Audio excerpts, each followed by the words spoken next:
How to use the AIDA formula in copywriting. Here's what you'll learn. AIDA copywriting is a proven formula used in sales and marketing that can be used to get your customers to buy your product or service. You see, the AIDA formula is designed to lead people through a logical process that gets their attention, gets them interested, makes them desire the product internally, and then gives them a way to make a purchase. So going through these steps in order is one of the best ways to convince someone to buy a product or a service, or convince them of an idea and take action. In a nutshell. So here's what the AIDA formula is all about. It's an acronym, and that's all you gotta remember. Moreover, it means attention, interest, desire, and action. The attention part means you grab someone's attention with something catchy and relevant.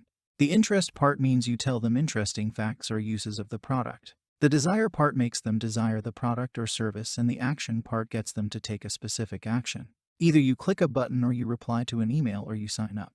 Now let's break that down into sections to understand it a little bit better. How to get their attention. This is when you try to get someone's attention with something you think they will think is interesting or curious about. They might not be paying too much attention when they view your pitch, so this attention grab should be something very relevant to them. Here are some examples. Do you have a retirement savings account? If someone's browsing for information about retirement and they see that, they'll likely get a little bit interested. Or, are you sometimes unhappy with your life? I mean, if someone's unhappy in life, that would be a really attention-getting phrase. Or, hey, do you work out? So if you see someone that's looking for information about health and you ask them, hey, do you work out? That would be an interesting grab that's relevant to them. Now let's go to the interesting part now. Let's make it interesting. You need to keep their interest with interesting facts or interesting quotes or interesting use cases of your product or service. A use case example to get interest. You can use these LED candle lights for accent lighting to light up Halloween pumpkins, or add some soft lighting to a room,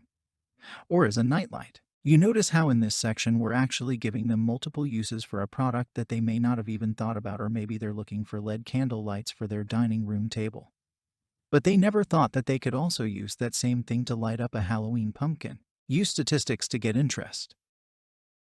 You're 85% more likely to work out if you schedule time the night before. They may not have known that stat before, and you're giving it to them in your copy to encourage action. Use authority and credibility to pique interest. Our insurance company has been around for 185 years, making us the most dependable insurance company in the United States. Now, if you really are looking for an insurance company, then you're looking for dependability and someone who's been around a long time.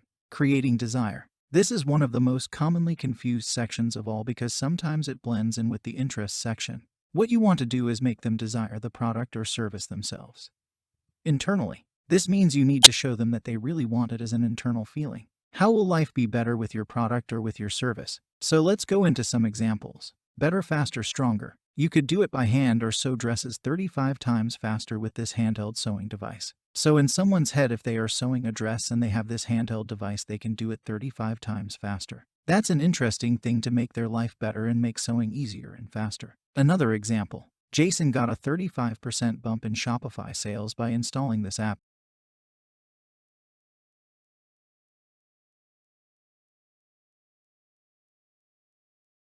Show how to get similar results to Jason by getting that 35 bump in sales, and then you start thinking in your head, well, I make $100K a year off these sales, so if I do 35 more, it's $135K. You start envisioning your life with those results. Yet another example. Once I started using Calendly, I never had scheduling mix-ups for a call ever again. So if you use a calendar program, you've probably had a bunch of scheduling mix-ups. So if you use this software, you'll never have a scheduling mix-up ever again.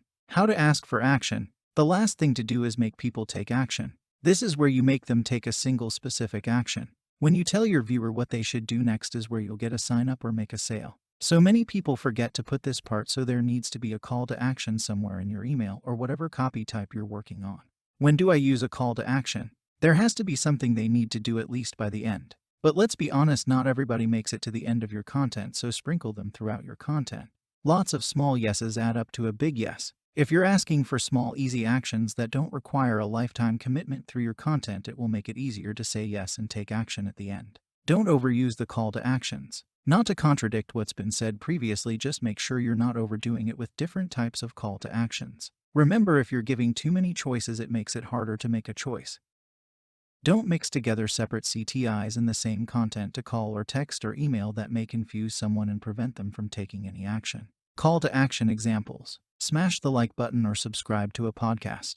Enter an email address. Click to purchase. Join the members area. Call now. Get creative with your call to action. For example, use different colored buttons to see if that gets more clicks. Instead of saying sign up, try something like join us or get the inside scoop here. You have to give people an action to take after you've pitched. Summary. In my opinion, this is the #1 formula that you will use almost every single time, especially for a beginner. Use a blank page with this formula and think of content based on each letter. How do I get their attention? What would interest them? How can I increase their desire feelings? How can I tell them what action to take?